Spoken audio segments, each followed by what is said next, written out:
অনেক বছর আগের কথা। তখন আমি সরকারের কৃষি বিভাগের সঙ্গে যুক্ত।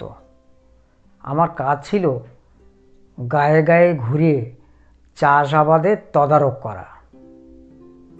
কাজটা আমার খুব ভালো লাগতো।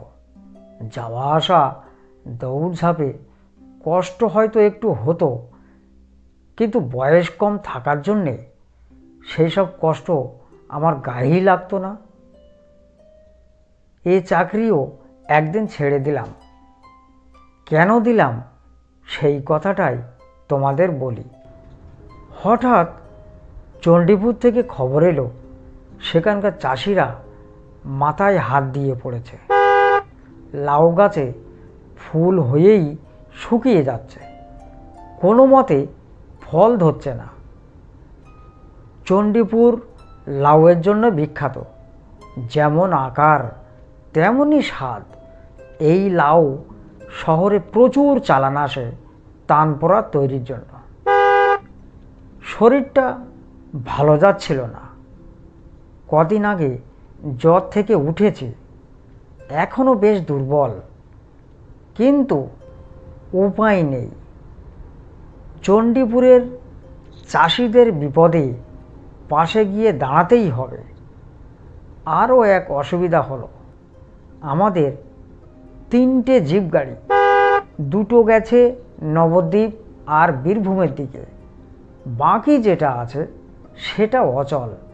ইঞ্জিন মেরামতের কাজ চলছে। অগত্যা বাসে যাওয়াই ঠিক করলাম। তার আগে কৃষি বিষয়ের বইগুলো পড়ে নিলাম। কেন অকালে লাউয়ের ফুল ঝরে যাচ্ছে, কিছু ওষুধপত্র ব্যাগে ভরলাম। অশুভক্ষণেই বোধহয় যাত্রাটা শুরু করেছিলাম। মাইল 25-26 গিয়েই বাস থেমে গেল। মিনিট 15 বাসে বসে থাকার পর অধৈর্য হয়ে উঠলাম। কন্ডাক্টরের কাছে গিয়ে বললাম, দাদা, বাসটা বন্ধ কেন? পাঞ্চার নাকি? আর বলবেন না দাদা, সামনে একটা ট্রান্সপোর্টের গাড়ি পাল্টি মেরেছে। অসহিষ্ণু হয়ে বললাম, এবার উপায়? কোনো চিন্তা করবেন না দাদা, পুলিশকে খবর দেওয়া হয়েছে, কিন্তু মুশকিল হলো থানা এখান থেকে 40 কিলোমিটার দূরে। সব কিছু সামলাতে একটু সময় তো লাগবে, তা ধরুন ঘন্টা চারেক লাগতে পারে। আমি মনে মনে ভাবলাম, অন্য কোনো গাড়ি বা অন্য কোনো রাস্তা দিয়ে যদি দিনের আলো থাকতে থাকতে চণ্ডীপুরে পৌঁছানো যায়। আমার মনের কথা আঁচ করে মনে হয় কন্ডাক্টরটি বলে উঠলেন, চণ্ডীপুর যেতে হলে এই পথ দিয়ে যেতে হবে, অন্য কোনো গাড়ি এখান থেকে পাবেন না। অগত্যা অপেক্ষা করাই স্থির করলাম।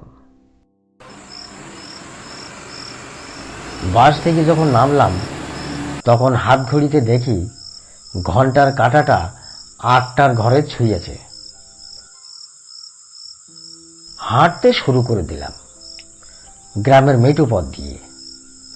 মাঠের মধ্যে দিয়ে রাস্তা, চারিদিকটা চাঁদের আলোয় ভেসে যাচ্ছে। সাথে টর্চও ছিল, কিন্তু ইচ্ছে করেই জ্বাললাম না। হাঁটতে হাঁটতে গ্রামে ঢুকে পড়লাম। সব বাড়ি অন্ধকার, কোথাও একটু আলো নেই। জানি গ্রামে 8টা মানেই প্রায় মাঝরাত, তাই কোনো গ্রামবাসীদের কোনো পাত্তা নেই। মিনিট 5 পর পৌঁছে গেলাম গ্রামের শেষ প্রান্তে অবস্থিত কৃষি অফিসের সামনে। দরজায় দেখলাম বিরাট তালা ঝুলছে। সর্বনাশ, এখানে রাত কাটাবো কোথায়? গ্রামের শেষ প্রান্তে অফিস, আশেপাশে কোনো ঘরবাড়িও নেই। নিরুপায় হয়ে এদিক ওদিকে দেখলাম, কোথাও কেউ নেই। ভাবলাম রাতটা হয়তো কৃষি অফিসের বারান্দায় কাটাতে হবে, কিন্তু সেটাও মোটেও নিরাপদ নয়। কিছুটা এগুতেই নজরে পড়ল পাশে একটা কুঁড়ে ঘর থেকে আলো দেখা যাচ্ছে। এগিয়ে গিয়ে বললাম, কে আছো? বাইরে এসো। দেখলাম কৃষি অফিসের বেয়ারা তিলক বেরিয়ে এলো। সে অফিসের ফাইল ফরমাস খাটে। ধরে প্রাণ এলো আমার। ভাবলাম তিলকের কাছে নিশ্চয়ই অফিসের চাবি আছে, বাইরে আর রাত কাটাতে হবে না। জিজ্ঞাসা করলাম, আমার চিঠি পাওনি তোমরা? তিলক খনখনি গলায় উত্তর দিল, পেয়েছি কর্তা, কিন্তু আপনার তো আসার কথা সেই বিকালবেলা, কিন্তু আপনি আসছেন না দেখে সুনন্দবাবু বাড়ি চলে গেছেন। আমি বললাম, ঠিক আছে, দাও অফিস ঘরের চাবিটা দাও। চাবি তো সুনন্দবাবুর কাছে, তিনি চাবি নিয়ে চলে গেছেন। নন্দীপুরে সুনন্দবাবুর বাড়ি তা জানতাম। চণ্ডীপুর আর নন্দীপুর পাশাপাশি গ্রাম, মাঝখানে 2.5 কিমি। মনে মনে ভাবলাম 2.5 কিমি হয়তো বেশি পথ নয়, কিন্তু 2 গ্রামের মধ্যে ঘন জঙ্গল, একপাশে শ্মশান। দিনের বেলায় খুব প্রয়োজন না হলে জঙ্গলে কেউ ঢোকে না। তিলকের ঘরের যা অবস্থা, তাতে রাত কাটানোর প্রশ্নই ওঠে না। একমাত্র উপায় সুনন্দবাবুর বাড়ি নন্দীপুরে চলে যাওয়া। চাঁদের আলো রয়েছে, তাই পথ চলতে অসুবিধা হওয়ার কথা নয়। টর্চও আছে। তিলককে তাই বললাম, তাহলে আমি নন্দীপুরে চলে যাই এই রাতে। এছাড়া আর উপায় কি? আর এখানে থাকবো কোথায়, আর খাবোই বা কি? তা অবশ্য ঠিক। তাহলে চলে যান রাম নাম করতে করতে। রাম নাম করতে হবে কেন? মাঝখানে শ্মশান পড়বে তো। সবাই বলে ওই জায়গাটা ভালো নয়, ভূত প্রেতদের উপদ্রব। তাই বলছি, ভূতের ভয় আমার কোনো কানেই ছিল না, কাজেই সেদিক থেকে কোনো অসুবিধা নেই। একমাত্র ভয় চোর ডাকাতের, কিন্তু এসব ভেবে লাভ নেই, কারণ নন্দীপুর যাওয়া ছাড়া আমার অন্য পথ ছিল না। 2.5 কিমি যেতে বড় জোর 45 মিনিট সময় লাগবে। একবার সুনন্দবাবুর বাড়ি পৌঁছতে পারলেই আহার আশ্রয় 2ই মিলবে। তিলককে বিদায় জানিয়ে হাঁটতে শুরু করলাম। পথ যতটা সহজ ভেবেছিলাম ততটা হলো না। একেবারে অন্ধকার বন, বট, পাকুড় আর অশ্বত্থের জটলা। চাঁদের আলো গাছের পাতায় ঢাকা পড়ে গেল। টর্চ জ্বাললাম। পায়ে চলা সরু পথ অনুসরণ করে হাঁটতে লাগলাম। ভূত প্রেতের ভয় হয়তো করি না, কিন্তু সাপখোপের উপদ্রব তো আর উপেক্ষা করতে পারি না। তাই সাবধানে এদিক ওদিক দেখে এগুতে লাগলাম। এই জঙ্গলের নাম বেশাটির জঙ্গল। কেন এ নাম জানি না, আর জানবার কোনো ইচ্ছাও ছিল না। কোনো রকমে এটা পার হতে পারলেই বাঁচি।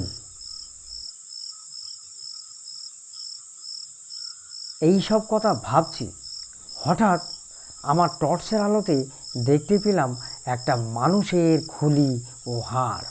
আশ্চর্য হলাম না, ভাবলাম নন্দীপুরের শ্মশানের কাছে পৌঁছে গেছি, আর মিনিট 15 পথ।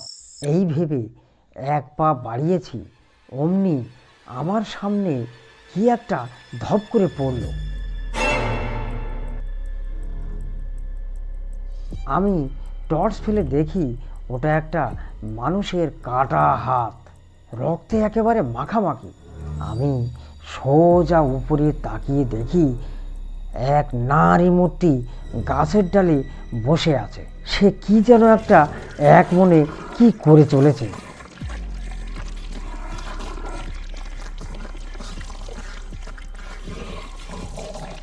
শব্দ শুনে মনে হচ্ছে কেউ যেন হাড় মাংস চিবিয়ে খাচ্ছে। একটু এগিয়ে গেলাম। এবার যেটা দেখলাম সেটা দেখে আমার হাত পা ঠান্ডা হয়ে গেল। মনে হলো আমার হৃৎপিণ্ডটা এক লাফে আমার মুখ পর্যন্ত উঠে এলো ভয়ে। বীভৎস এক মূর্তি, গাছের ডালে পা দোলাচ্ছে আর এক মনে বন্যজন্তুর মতো কী যেন একটা খেয়ে চলেছে। আমার মনে হলো দৌড়াই, কিন্তু আমার হাত পা যেন পাথর হয়ে গেছে ততক্ষণে। হঠাৎ সেই বিভীষিকা আমার দিকে তার জ্বলন্ত দৃষ্টি নিক্ষেপ করল, তারপর একটা গগনভেদী চিৎকার করে লাফ দিয়ে পড়ল আমার উপর। যখন আমার চোখ খুলল তখন আমি দেখলাম আমি বিছানায় শুয়ে, সামনে সুনন্দবাবু দাঁড়িয়ে আছেন। আমি কিছু বলার আগেই সুনন্দবাবু বললেন, এখন কেমন লাগছে বিকাশবাবু? আমি কোথায় আর ওটা কে ছিল? ব্যস্ত হবেন না, আপনি আমার বাড়িতেই আছেন, আপনাকে বিশ্রাম নিতে হবে। গাছের উপর ওটা কে ছিল বলুন তো? আরে মশাই, সবই জানি, কিন্তু আপনি কোন আক্কেলে রাতের বেলায় ব্যাসাটির জঙ্গল পার হয়ে নন্দীপুর আসতে গেলেন? তিলক আপনাকে সাবধান করেনি? করেছিল, কিন্তু আমি বিশ্বাস করিনি। গ্রামগঞ্জের গালগল্প ভেবে উড়িয়ে দিয়েছিলাম, কিন্তু কাল রাতে আমার হাড়ে হাড়ে শিক্ষা হয়ে গেছে। এবার বলুন তো ওটা কে ছিল? শুনুন মশাই, কাল রাতে যাকে আপনি দেখেছেন তার নাম শান্তনা। সে এই গ্রামেই বাস করত। বাপ মা মরা মেয়ে, তার কেউ ছিল না, খুবই শান্ত স্বভাবের মেয়ে ছিল।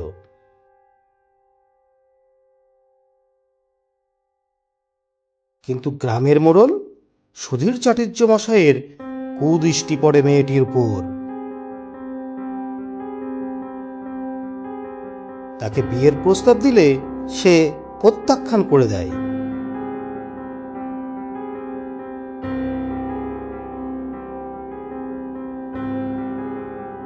কিন্তু এর কিছুদিন পর ব্যাসাটির জঙ্গলে একটি গাছে শান্তনাকে ঝুলন্ত অবস্থায় পাওয়া যায়। কেউ কেউ সন্দেহ করত যে বদমাস মোড়লটাই শান্তনের এই অবস্থা করেছে। এরপর থেকে ব্যাসাটির জঙ্গল হয়ে ওঠে ভয়ঙ্কর। সন্ধ্যার পর ওই জঙ্গল দিয়ে যাতায়াত করা বন্ধ করে দিলে সবাই। কিন্তু কাল সুধীর মোড়ল গিয়েছিল বন্ধুর বাড়ি গ্রামের বাইরে। ফিরতে রাত হয়ে গিয়েছিল। সে আবার ফিরছিল ওই ব্যাসাটির জঙ্গল দিয়ে।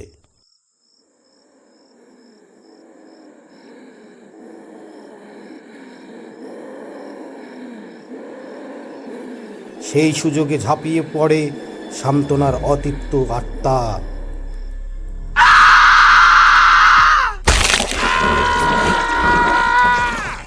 আমি ব্যস্ত হয়ে বললাম, তাহলে আমি যে কাটা হাত পা দেখেছিলাম সেটা?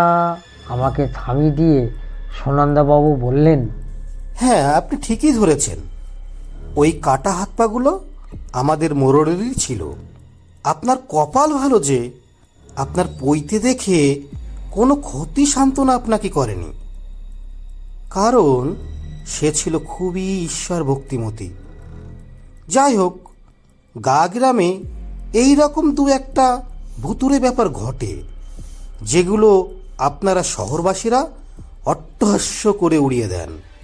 আমি মনে মনে ভাবলাম, কৃষি বিভাগের কাজ ভালো, কিন্তু তার জন্যই তো জীবনটা খোয়াতে পারি না। আমি সেই দিনই ঠিক করলাম এই কাজে ইস্তফা দেব।